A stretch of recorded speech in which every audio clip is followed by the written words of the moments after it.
उस घर की सबसे खूबसूरत बीच में कुछ चल रहा है। खूबसूरत याद कौन सी थी? क्या चल रहा है? एक दूसरे से बात कर। उस घर की तो बहुत सी यादें हैं, कुछ नहीं कर रही ठीक से। ऐसा नहीं हो सकता, कुछ यादें में वहम होगा तुम्हारा। अपने साथ ही यहाँ ले आई।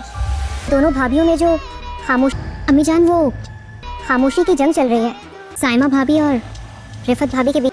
कहीं इसमें आग ना भड़क उठे। अस्सलाम वालेकुम नाज़रीन, हया ड्रामे के नेक्स्ट एपिसोड में देखेंगे कि रोहान और हया बैठे होते तो रोहान हया को कहता है कि तुम्हारी कोई तो मेमोरीज़ होंगी ना, जहाँ तुमने सारी ज़िंदगी गुजारी, कोई तो मेमोरी तुम्हें याद होगी। तो हया कहती है हाँ कुछ मेमोरीज़ तो बहुत ज़्यादा हैं, लेकिन कुछ मेमोरीज़ ना मैं अपने साथ लेके आई हूँ। उस टाइम उसके दिमाग में होता है बहजाद और उसकी अपनी जो थोड़ी बहुत मेमोरीज़ थी। दूसरी तरफ हया ने साइमा और रिफत के बीच में से बदगुमानी पैदा कर दी है। दोनों एक दूसरे की शक्ल देखना नहीं चाहती, ना बात कर रही हैं। तो फिर ऊपर से हया जाती है मुबारक मस्तूर के पास और कहती है मुझे लगता है कि साइमा भाभी और रिफत भाभी के बीच में कुछ चल रहा है। वो तो एक दूसरे से बात भी नहीं करती, पता नहीं उन्हें क्या हुआ है।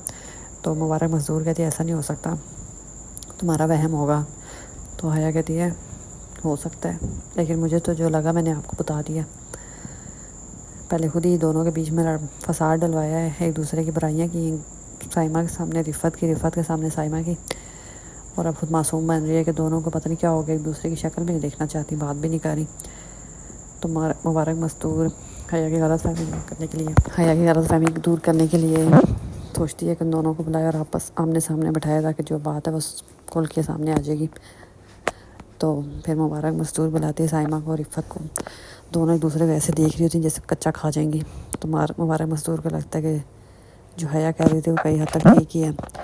तो दोनों से पूछती हैं, तो साइमा कहती मुझे क्या पता हो, मेरे दिल में तो कुछ नहीं रिफत के लिए, आप रिफत से पूछ लें। जब रिफत से पूछे तो रिफत भी यही कहती है, लेकिन रिफत उसके बाद गुस्से में वहाँ से चली जाती है। तो मुबारक मजदूर कहती हुआ कि तुम दोनों तो हर वक्त साथ साथ रहती थी, भाभियाँ कम बहनें ज़्यादा थी। तो साइमा कहती मुझे नहीं पता, आप इसी से पूछ लें, इसी ने पहले मेरे से मुँह बनाया था और पता नहीं इससे क्या हुआ है। उधर हया को टेंशन पड़ जाती है कि इन दोनों की खामोशी तो ठीक है अब तक, लेकिन आग के बगोले की तरह फट पड़ी तो फिर क्या होगा।